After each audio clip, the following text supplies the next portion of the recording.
नमस्ते। English literature पढ़ते वक्त ना कई ऐसे टर्म्स आते हैं जो सुनने में थोड़े कॉम्प्लिकेटेड लगते हैं। तो आज हम क्या करने वाले हैं, उन्हीं में से कुछ इंपॉर्टेंट कॉन्सेप्ट्स को लेंगे और बिल्कुल आसान भाषा में समझेंगे। सच बताना, क्या आपको भी इंग्लिश पोएट्री थोड़ी कंफ्यूजिंग लगती है? अगर हाँ, तो फिक्र बिल्कुल मत कीजिए। आई प्रॉमिस यू, इस एक्सप्लेनर के एंड तक ये सारे कॉन्सेप्ट्स आपके लिए क्रिस्टल क्लियर हो जाएंगे। हम एक एक चीज को ना आराम से स्टेप बाय स्टेप समझेंगे। तो चलिए शुरुआत करते हैं पोएट्री के बिल्कुल कोर से, उसके दिल से। और सबसे पहले सबसे फंडामेंटल कॉन्सेप्ट जो हम समझेंगे वो है लिरिक। तो आखिर ये लिरिक है क्या? देखिए, सिंपल सा कॉन्सेप्ट है। ये एक छोटी पोएम होती है जिसमें कोई स्टोरी नहीं होती, नो नैरेटिव। इसका मेन फोकस होता है एक सिंगल स्पीकर जो अपने पर्सनल इमोशंस या थॉट्स जैसे खुशी, गम, प्यार, इन सबको एक्सप्रेस कर रहा है। और पता है इसका नाम कहाँ से आया है? एक पुरानी ग्रीक इंस्ट्रूमेंट लायर से, जिसे इस तरह की पोएम्स को गाते हुए बजाया जाता था। So the key takeaway, lyric यानी personal feeling, not a story. अब देखिए, लिरिक पोएट्री के भी अलग अलग टाइप्स हैं। जैसे एलेजी है जो दुख या मॉर्निंग के लिए लिखी जाती है, ओड है जो किसी की तारीफ में लिखी जाती है, फिर ड्रामेटिक मोनोलॉग है जिसमें एक कैरेक्टर बोलता है। लेकिन इन सब में से एक फॉर्म है जो अपने स्ट्रिक्ट स्ट्रक्चर के लिए बहुत फेमस है, और वो है सोनेट। तो चलिए अब इस पे फोकस करते हैं। Okay, so next up the sonnet. अब ये भी एक टाइप की लिरिक पोएम ही है, लेकिन इसकी खास बात यह है कि ये अपने रूल्स को लेकर ना बहुत स्ट्रिक्ट है, एकदम फिक्स स्ट्रक्चर। पर पता है इसका फायदा क्या है? क्योंकि इसके रूल्स इतने पक्के हैं, इसको समझना एक्चुअली काफी आसान हो जाता है। बेसिकली एक सोनेट के 3 गोल्डन रूल्स हैं। सिंपल हैं, याद रखिएगा। रूल नंबर 1, ये हमेशा 14 लाइन्स की होगी, एग्जैक्टली 14, ना कम ना ज्यादा। रूल नंबर 2, इसका एक स्पेसिफिक रिदम होता है जिसे हम आयाम्बिक पेंटामीटर कहते हैं। डोंट वरी, इस पे हम अभी आगे आएंगे। और रूल नंबर 3, इसकी एक फिक्स्ड राइम स्कीम होती है, यानी तुकबंदी का एक set pattern. That's it, 14 lines, a specific rhythm and a rhyme scheme. आप सोनेट्स भी ना आमतौर पर 2 मेन टाइप्स के होते हैं। एक है इटालियन, जिसे पेट्राकियन सोनेट भी कहते हैं, और दूसरा है इंग्लिश यानी शेक्सपियरियन सोनेट। इटालियन सोनेट का स्ट्रक्चर देखिए।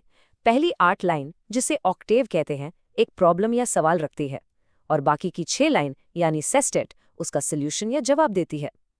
इंग्लिश सोनेट थोड़ा अलग है।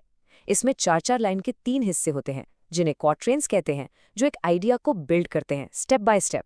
और आखिर में एक 2 लाइन का कपलेट होता है जो पूरी बात को कंक्लूड कर देता है। और हाँ, इनकी राइम स्कीम्स भी एकदम अलग अलग होती हैं। और इंग्लिश सोनेट की बात हो तो इससे बेहतर एग्जाम्पल क्या होगा? ये है शेक्सपियर का सोनेट 18, शायद सबसे famous sonnet in the world. यहाँ शेक्सपियर अपने दोस्त की खूबसूरती की तुलना गर्मी के एक दिन से कर रहे हैं। एक classic perfect example of a Shakespearean sonnet. तो चलिए इसकी राइम स्कीम को डीकोड करते हैं। रेडी? फर्स्ट लाइन का आखिरी वर्ड है डे, इसको हम लेबल करते हैं ए।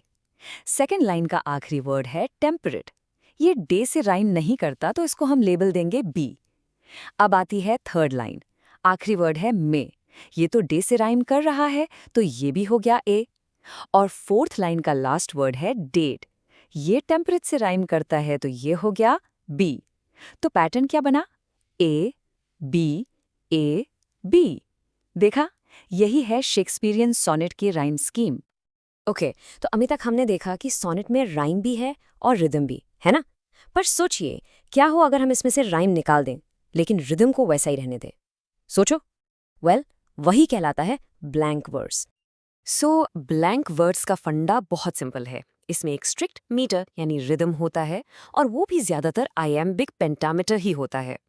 लेकिन इसमें राइम नहीं होता, लाइंस के एंड में तुकबंदी नहीं होती। That's the key difference, meter है, राइम नहीं है। शेक्सपियर ने अपने प्लेज में इसका इतना इस्तेमाल इसलिए किया क्योंकि ये नेचुरल स्पीच यानी आम बोलचाल के बहुत क्लोज साउंड करता है। ओके, ये टर्म हमने 2 बार सुन लिया, आयम्बिक पेंटामीटर। ये क्या चीज़ है? वेल, इसको आप इंग्लिश पोएट्री की हार्ट बीट समझ लीजिए, दिल की धड़कन। ये इतना कॉमन और इतना नेचुरल रिदम है, जैसे हम चलते हैं या हमारा दिल धड़कता है। सुनने में बहुत प्लीजिंग लगता है। डोंट वरी, ये सुनने में जितना टेक्निकल लगता है उतना है नहीं। हम इसे 4 सिंपल स्टेप्स में ब्रेक डाउन करते हैं। रेडी?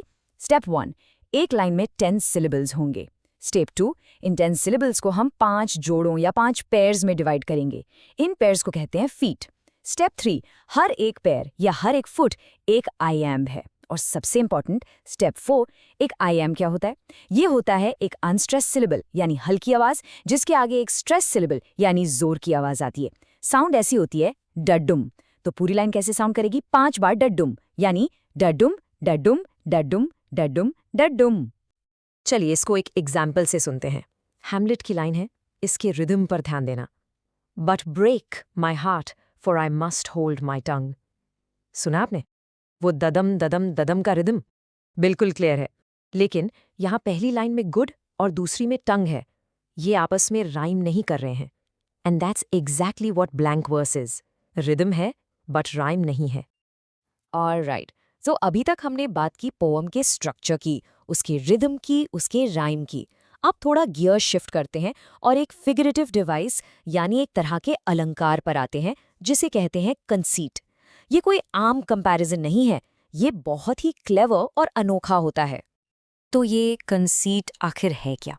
देखिए, ये एक सिंपल मेटाफर से बहुत आगे की चीज़ है। ये एक फार फेच्ड कंपैरिजन है, एक बहुत ही एलैबोरेट, दूर की कौड़ी लाने वाला कंपैरिजन। इसमें पोएट दो ऐसी चीज़ों को कंपेयर करता है जिनके बारे में आप कभी सोच भी नहीं सकते कि उनका आपस में कोई कनेक्शन हो सकता है। ब्रॉडली स्पीकिंग कंसीट तारा के होते हैं। एक है पेट्रार्कियन कंसीट। ये आपको अक्सर लव पोइट्री में मिलेगा, जहां आशिक अपनी महबूबा की तारीफ में ट्रेडिशनल कंपैरिजन्स यूज करता है, जैसे उसकी आंखें सूरज जैसी हैं, उसके गाल गुलाब जैसे हैं। You get the idea. लेकिन दूसरा है मेटाफिजिकल कंसीट, और ये है अ रियल माइंड बेंडर। ये बहुत ही इंटेलेक्चुअल और सरप्राइजिंग होता है। ये कॉम्प्लेक्स आइडियाज को समझाने के लिए अजीबो-गरीब, अनएक्सपेक्टेड चीज़ों को कंपेयर करता है, जैसे दो लवर्स को एक ज्योमेट्री बॉक्स के कंपास से कंपेयर करना। और उस कंपास वाले कंपैरिजन का सबसे फेमस एग्जाम्पल है ये जॉन डन की पोम से। यहाँ वो अपने और अपनी बिलव्ड के बीच की दूरी को एक ड्राइंग कंपास से कंपेयर कर रहे हैं। सीरियसली? लवर्स और एक ड्राइंग कंपास? ये तो हद हो गई। कैसा अजीब कंपैरिजन है ना? But that's the beauty of a conceit. यही तो इसका कमाल है। डन इसमें एक्सप्लेन करते हैं कि जैसे कंपास की एक सुई यानी फिक्स्ड फुट सेंटर में टिकी रहती है, जबकि दूसरी सुई सर्कल बनाती है, ठीक वैसे ही उनकी बिलव्ड एक जगह स्थिर रहेंगे, उनका सेंटर बनकर, जब वो दूर सफर पर जाएंगे। और जब वो घूमने वाली सुई वापस आती है तो दोनों फिर एक हो जाते हैं। Brilliant, right? इस तरह वो कहते हैं कि वो हमेशा कनेक्टेड रहेंगे। ओके, सो काफी कुछ कवर कर लिया हमने। चलिए क्विक रिकैप करते हैं कि आज हमने क्या क्या समझा।